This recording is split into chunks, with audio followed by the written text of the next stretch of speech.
அஸ்ட்ரோசைன் channel வாயிலாக உலகெங்கும் வாழ்ந்து கொண்டிருக்கும் சகோதர சகோதரிகளுக்கு அன்பார்ந்த வணக்கங்கள் மற்றும் வாழ்த்துக்கள். இன்றைய பதிவு கார்த்திகை மாத ராசி பலன்கள். முதலில் கார்த்திகை மாதத்துக்குரிய கிரக நிலைகளை பார்க்கலாம். அதன்படி பார்க்கும் பொழுது சுக்கிர பகவான் பார்த்தீங்கன்னா கார்த்திகை மாதம் 10ஆம் தேதி, அதாவது 26/11/2025 அன்று துலாமில் ஆட்சி பலத்தோடு இருக்கக்கூடிய சுக்கிர பகவான் விருச்சிக மனைக்கு பயிற்சியாகிறார்.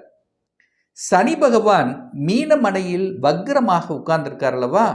இந்த மாதம், அதாவது கார்த்திகை மாதம் 12ஆம் தேதி, அதாவது 28/11/2025 அன்று சனி பகவான் வக்ர நிவர்த்தி அடைகிறது.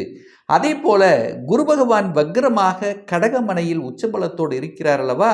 அந்த குரு பகவான் கார்த்திகை மாதம் 19ஆம் தேதி, அதாவது 5/12/2025 அன்று குரு பகவான் மிதுனத்துக்கு பெயர்ச்சியாகி அங்க வக்ர நிலையில் இருக்க போகிறார். செவ்வாய் பகவான் பார்த்தீங்கன்னா இப்போ விருச்சிகத்தில் அமர்ந்திருக்கார். இந்த 7/12/2025, அதாவது கார்த்திகை மாதம் 21ஆம் தேதி தனுசு மனைக்கு பயிற்சியாகிறது. சூரிய பகவான் இந்த மாதம் முழுவதும் விருச்சிக மனையில் வீட்டிருக்க போறார். புதன் பகவான் வக்ரமாக, அதாவது கார்த்திகை மாதம் 7ஆம் தேதி 23/11/2025 அன்று துலாம் மனைக்கு வக்ரமாக சென்று மீண்டும் விருச்சிகத்தில் அமரப்போகிறார். ஸோ இந்த கிரக அமைப்புகளை வைத்துக்கொண்டு இந்த கார்த்திகை மாதத்தில் என்ன மாதிரியான பலன்கள், எதை செய்யலாம், எதை செய்யக்கூடாது, என்ன மாதிரியான தெய்வ வழிபாடு முக்கியம் என்பதை பற்றி 12 ராசிகளுக்கும் தனித்தனியே பதிவிடப் போகிறேன்.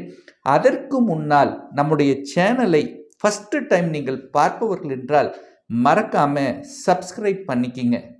கும்பராசி அன்பர்களே, கார்த்திகை மாதம் என்ன பலன், எப்படி இருக்கும் அப்படின்னு பார்க்கும் பொழுது, இந்த மாதம் உங்க ராசிநாதனான சனி பகவான் வக்ர நிவர்த்தி அடைகிறார். இப்போ இதுவரைக்கும் வக்ரமாக இருக்கார் அல்லவா, இப்போ வக்ர நிவர்த்தி அடைகிறார்.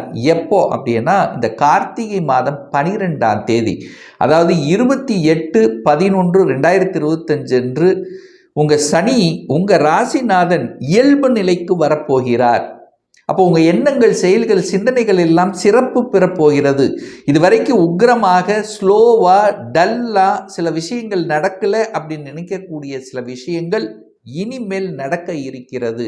சில பாசிட்டிவ் அணுகுமுறைகள் இந்த மாதம் நல்லா இருக்க போகுது. அதே சமயம் குரு பகவானும் வக்ரமாகிறார். இப்போ அதிசாரமாக கடகத்தில் இருக்கக்கூடிய குரு பகவான் இனி என்ன ஆக போறார், வக்ரமாகி மீண்டும் மிதுனத்துக்கு செல்ல போறார். ஸோ இது எப்போ நடக்குது, கார்த்திகை மாதம் 19ஆம் தேதி 5/12/2025. அப்போ வக்ர நிலையில் இருக்கக்கூடிய குரு பகவான் உங்கள் ராசியை பார்க்குறார், மீண்டும் உங்கள் ராசியை பார்க்குறார். அப்போ என்ன நடக்க போகுது, பெரிய மனிதர்களின் தொடர்புகளை கொடுக்க போகிறது.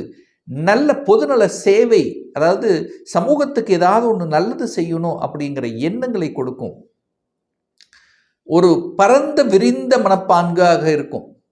ஒரு நேர்கோட்டில் செல்லக்கூடிய ஒரு பொறாமை சார்ந்த விஷயங்கள், ஒரு என்ன சொல்கிறது, தான் நினைச்சது செயல்படுத்தணும் அப்படிங்கிற ஒரு குறியோட சில விஷயங்கள் இருந்திருப்பீங்கள்ல, இப்போ அப்படியே மாறும். ஒரு பரந்த விரிந்த மனப்பான்மையாக, பொதுநல தொண்டாக, பொதுநல சேவையாக அனுசரித்து செய்யக்கூடிய, பரவாயில்ல இப்போ குடும்ப விஷயம்னா பார்த்துக்கலாம், குடும்பம் தான், நம்ம குடும்பம் தான் அப்படிங்கக்கூடிய ஒரு தன்மையில் இந்த மாதம் கும்பத்துக்கு இருக்க போகுது அப்படிங்கிறத ஸ்ட்ராங்காக நம்ம சொல்லலாம். என்ன இருந்தாலும் உங்கள் ராசியில் ராகு உட்கார்ந்துருக்கார், ஒரு பாம்பு இருக்குது. அப்போ பாம்பு இருக்கும்போது ஒரு பயம் இருக்கும் அல்லவா. அப்போ எந்த ஒரு விஷயமாக இருந்தாலும் புதிய விஷயங்களை செய்யும்போது மட்டும் கொஞ்சம் யோசிக்கணும். இது சரியா தவறா அப்படிங்கிறது கொஞ்சம் யோசித்து செய்யணுங்கிறத மனதில் பதிவைத்து கொள்ளுங்கள். ஏன்னா உங்கள் தலை மேலே ராகு என்கின்ற பாவ கிரகம் இருக்கின்ற காரணத்தால் குடும்பம் சார்ந்த விஷயங்கள், சுப நல்ல விஷயங்கள் நடக்க காத்து கொண்டிருக்கிறது. குடும்பம் நல்லா இருக்கு. சில கருத்து வேறுபாடுகள் இருந்ததல்ல, இப்போ புரிஞ்சுக்குவீங்க. ஒருத்தரை ஒருத்தர் புரிந்து கொள்ளக்கூடிய தன்மை அப்படிங்கிறது இந்த கார்த்திகை மாதம் இருக்கிறது. உங்கள் வாக்கு நல்லா இருக்கும். கொஞ்சம் சுறுசுறுப்போடு செயல்படுவீர்கள். இது வரைக்கும் கொஞ்சம் மந்தமாக டல்லாக இருந்த விஷயங்கள் இப்போ அப்படியே மாறப்போகுது, தலையில மாறப்போகுதுன்னு சொல்லுவேன். தைரிய வீரியத்துடன் செயல்படுவீங்க. சாதிக்கணுங்கிற எண்ணம் இப்போ அதிகமாக புலப்படும். ஏதாவது ஒரு விஷயத்தில் நம்ம சாதிக்கணும், சாதனை புரியணும், நம்ம பேர் வரணும், புகழ் பெறணும், ஒரு கீர்த்தி அடையணும் என்கின்ற எண்ணம் அதிகமாக இந்த கார்த்திகை மாதம் கும்பத்துக்கு இருக்கும். பிரயாணத்தால் ஆதாயம் உண்டு. டிராவலிங் பண்ணக்கூடிய வாய்ப்புகளை உருவாக்கும்.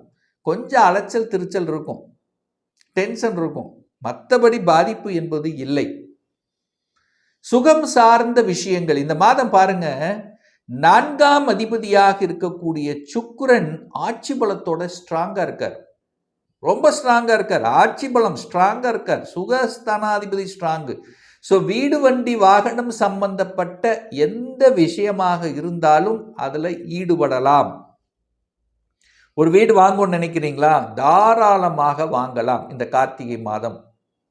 வீட்டை ஆல்ட்ரு பண்ணணுமா, ரைட்டு. இடத்த வாங்கணுமா, ஓகே. ஒரு புதிய வாகனங்கள் வாங்கணுமா, வாங்கலாம். ஏன் இது இப்படி இவ்வளவு ஸ்ட்ராங்காக சொல்கிறேன் அப்படின்னா, 9ஆம் இடத்தில் ஆட்சி பலத்தோட ஸ்ட்ராங்காக இருக்கக்கூடிய சுக்கிர பகவான் இந்த கார்த்திகை மாதம் 10ஆம் தேதி, அதாவது 26/11/2025 அன்று துலாமுக்கு வர்றார். அங்கே துலாமுக்கு வந்தாலும் அங்கிருந்து நேர சமசப்தம் பார்வையாக 4ஆம் இடத்தை பார்க்குறார். அப்போது இந்த கார்த்திகை மாதம் முழுவதுமே உங்களுக்கு வீடு வண்டி வாகனம் அசையும் அசையா சொத்துக்கள் வாங்குவதற்கு ரியல் எஸ்டேட் சார்ந்த துறையில் இருக்கின்றவர்கள், அதை சார்ந்த இந்த வீட்டு சம்பந்தப்பட்ட தொழில் துறை இதில் எல்லாம் இருக்கிறவங்க, கட்டடம் கட்டி இது இருக்கிறவங்க, சிவில் சம்பந்தப்பட்ட துறையில் இருக்கிறவங்க எல்லாம் சூப்பராக இருக்கக்கூடிய ஒரு நல்ல காலகட்டம். 5ஆம் அதிபதி, 5 அப்படின்னாலே குழந்தை, எடுத்தவுடன் ஞாபகத்தில் இருந்து குழந்தை, குழந்தை ஸ்தானத்தின் அதிபதியாக இருக்கக்கூடிய புதன் பகவான், குரு பகவான் புதனை பார்க்கிறார். அப்போ காரக கிரகமான குரு பகவான் ஸ்தான கிரகமான புதனை பார்க்கிறது நல்லது. குழந்தைகளால் அனுகூலம், ஆதாயம், குழந்தை பாக்கியம் கிடைக்கும். நிறைய பேர் கேள்வி கேட்பீங்க, இந்த மாதம் கார்த்திகை மாதம் குழந்தை பிறப்புக்கு சாதகமா? சாதகமே. ஏன்னா காரக கிரகம் ஸ்தான கிரகத்தை பார்க்குது. யோகாதிபதியோட சேர்ந்து இருக்கு, சுக்கிரனோட சேர்ந்து இருக்கு, பாக்யாதிபதியோட சேர்ந்து இருக்கிறது கூடுதல் சிறப்பு. அப்போ குழந்தைகள் நலன் சார்ந்த விஷயங்கள், குழந்தைகளால் உங்களுக்கு பெருமைப்படக்கூடிய விஷயங்கள், குழந்தைகள் செட்டில் ஆகக்கூடிய விஷயங்கள், குழந்தைகள் நல்லா படிக்கிறான் அப்படிங்கிற பேர் உங்களுக்கு வரக்கூடிய அமைப்புகள், இதெல்லாமே நன்றாக அமைகிறது.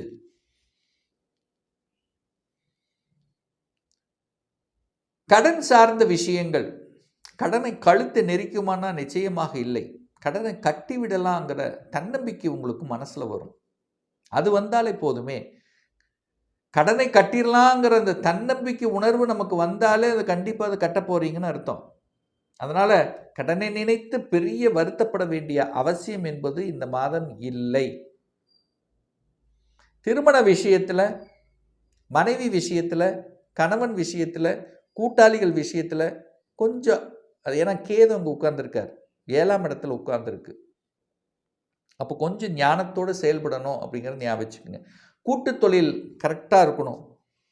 கூட்டு தொழில் சார்ந்த விஷயம் உள்ள என்ட்ரி ஆகுறீங்கன்னாலும் கரெக்டாக இருக்கான் அப்படிங்கிறது செக் பண்ணுறது. ஸோ இது மாதிரி கேதுங்கிறது 7ஆம் இடத்தில் இருக்கின்ற காரணத்தால் கொஞ்சம் விட்டு கொடுத்து, கணவன் மனைவி அப்படின்னாலே கொஞ்சம் விட்டு கொடுக்கணும், கொஞ்சம் விட்டு கொடுத்தே ஆகணும், வேற வழி இல்லை. ஏன்னா இங்கே கேது உட்கார்ந்துருக்கார். எப்போ அந்த கேது அங்கே இருக்கிற வரைக்கும் தான், அதுக்கப்புறம் நல்லா இருக்க போகுதுன்னு எடுத்துக்கலாம். ஸோ 9ஆம் அதிபதி 10ஆம் அதிபதி ஆட்சி பலத்தோட ஸ்ட்ராங்காக இருக்கக்கூடிய ஒரு மாதம் இந்த கார்த்திகை மாதம். பாக்யாதிபதி தொழில் ஸ்தானாதிபதி வலுவா இருக்கு. அப்போ உங்களுக்கு பாக்கியம் கிடைத்தே ஆகணும், தொழில் அமைந்தே ஆகணும். வேலை இல்லாதவர்களுக்கு வேலை கிடைத்தே தீரணும் இந்த மாதம். அப்போ வேலை உண்டு, தொழில் உண்டு, வியாபாரம் உண்டு, புதிய புதிய ஒப்பந்தங்கள் உண்டு, இம்போர்ட் எக்ஸ்போர்ட் சூப்பராக இருக்க போகுது. வெளிநாட்டு தொடர்புகளை கொடுக்கும். அந்நிய மதத்தினர் மாநிலத்துக்கு செல்லக்கூடிய பாக்கியமும் இந்த காலகட்டம் உண்டு. சார் சுக்கிரன் ஆட்சி பலத்தோடு இருக்கும்போது என்ன சார் பலன்? சுக்கிரனுங்கிறது கலத்திரக்காரகன். பொதுவாக காரகிரகம் கலத்திரம். அப்போ கலத்திரம்னா கணவன் அல்லது மனைவி. கணவன் அல்லது மனைவி செட்டில் ஆக போறாங்க, அல்லது கணவன் அல்லது மனைவியின் மூலமும் சொத்துக்கள் வரக்கூடிய அமைப்பு. சுக்கிரனுங்கிறது சொகுசு. சொகுசு வாகனங்கள் வாங்கக்கூடிய யோகம். சுக்கிரனுங்கிறது வீடு. அந்த வீடு கட்டக்கூடிய, வீட்டை வாங்கக்கூடிய, வீட்டை ஆல்டர் பண்ணக்கூடிய அமைப்புகள். சுக்கிரனுங்கிறது கலைத்துறை. கலைத்துறையில் ஒரு புதிய பொறுப்புகள் வரலாம், அல்லது கலைத்துறையில் என்ட்ரி ஆவதற்கான பாக்கியங்களை கொடுக்கலாம். சுக்கிரன்னா அழகு, கலை, அழகு சம்பந்தப்பட்ட துறை, பியூட்டிஷியன், இந்த மாதிரி இதுக்கும் சூப்பராக இருக்க போகுது. சுக்கிரன்னா துணி, டெக்ஸ்டைல். இந்த டெக்ஸ்டைல் சம்பந்தப்பட்ட நிர்வாகம், அது சம்பந்தப்பட்ட விஷயத்தில் ஒரு நல்ல தன்மை உங்களுக்கு கிடைக்க போகுது அப்படின்னு நம்ம சொல்லலாம். செவ்வாய் ஆட்சி பலத்தோடு இருக்காரே, அது 10ஆம் இடத்தில் அமர்ந்திருக்காரே, திக்பலத்தோட வலிமையா இருக்கே. அப்ப செவ்வாய் வலிமையா இருக்கும்போது என்ன சார் பலன்? அதிகாரம் கிடைக்கும். சூரியனும் அந்த இடத்துல இருக்கார், திக்பலமோட வலிமையா இருக்கார். அப்ப அதிகாரம், ப்ரமோஷன் கிடைக்கக்கூடிய ஒரு வாய்ப்புகள், சந்தர்ப்பங்கள் இந்த கார்த்திகை மாதம் உண்டுன்னு சொல்லுவார். செவ்வாய் என்ன விளையாட்டுத்துறை. விளையாட்டுத்துறையில் இருக்கக்கூடிய அதில் ஆர்வம் நிறைய பேர்த்துக்கு காமிக்கும். அது புதன் வேறு இருக்கார, கைகளால் இயக்கக்கூடிய, கைகளால் செயல்படக்கூடிய விளையாட்டுகள் சூப்பராக இருக்க போகுதுன்னு சொல்லுவேன். அப்ப செவ்வாய்ங்கிறது நிலம் சார்ந்த விஷயத்துல அனுகூலம், ஆதாயத்தை கொடுக்க போகுது அப்படின்னு சொல்லலாம். செவ்வாய்ங்கிறது சகோதரர்களுக்காக இந்த மாசம் ஏதாவது செய்ய போறீங்க, அல்லது சகோதர உறவுகள் சார்ந்த விஷயத்தில் நன்மைகள் நடக்க காத்து கொண்டிருக்குன்னு சொல்லலாம். கவர்மெண்ட் எக்ஸாம் எழுதலாம், கவர்மெண்ட் வேலை ஓகே, ஸ்டேட் சென்ட்ரல் சேஞ்சஸ் நல்லா இருக்கும். இப்படி நல்ல நல்ல விஷயங்கள், நல்ல செய்திகளை கொடுக்கக்கூடிய, நல்ல மாற்றத்தை கொடுக்கக்கூடிய, தனவரவை கொடுக்கக்கூடிய ஒரு நல்ல மாதமாக இந்த கார்த்திகை மாதம் அமையப்பெறும் கும்பராசி அன்பர்களுக்கு. இன்னும் ஒரு துல்லிய பலன் வேணும். உங்க ஜாதகத்தில் கிரகங்கள் எப்படி இருக்கு, என்ன ஆதிபத்தியம் பெற்றிருக்கு, என்ன டிகிரியில் அமர்ந்திருக்கு, நடப்பு தசாநாதன், புத்திநாதன், அந்தர்நாதன், சூட்சமநாதன் என்ன என்பதை பார்த்து கொண்டு இந்த 2025 சொந்த தொழில் செய்வதற்கான கொடுப்பினை இருக்கா? அப்படி இருக்கக்கூடிய பட்சத்தில் எப்ப நம்ம சொந்த தொழில் ஆரம்பிக்கலாம்? திருமணம் தடைப்பட்டு கொண்டே இருக்கிறது, எப்பதான் நமக்கு திருமணம் நடக்கும்? +2 முடித்து விட்டு எந்த கோர்ஸ் எடுத்து படித்தால் நம்மளுடைய ஃபியூச்சர் சிறப்பாக இருக்கும்? எப்போ எனக்கு ப்ரமோஷன், இடமாற்றம் கிடைக்கும்? எப்போ நான் வீடு கட்டுவேன்? எப்போ குழந்தை பாக்கியம் கிடைக்கும்? இது போன்ற கேள்விகளுக்கு துல்லியமான பதிலை நம்மால் கூற முடியும். ஒரு பர்சனல் கன்சல்டேஷன் எடுத்துக்கணும், ஒரு சுய ஜாதகம் பார்க்கணும் என்று விருப்பப்படக்கூடிய அன்பர்கள் டிஸ்பிளே தெரியக்கூடிய நம்பருக்கு வாட்ஸ்அப் மூலியமாகவோ ஃபோன் கால் மூலியமாகவோ தொடர்பு கொண்டு நேரடியாகவோ அல்லது ஆன்லைன் மூலியமாகவோ கன்சல்டேஷன் எடுத்துக்கலாம்.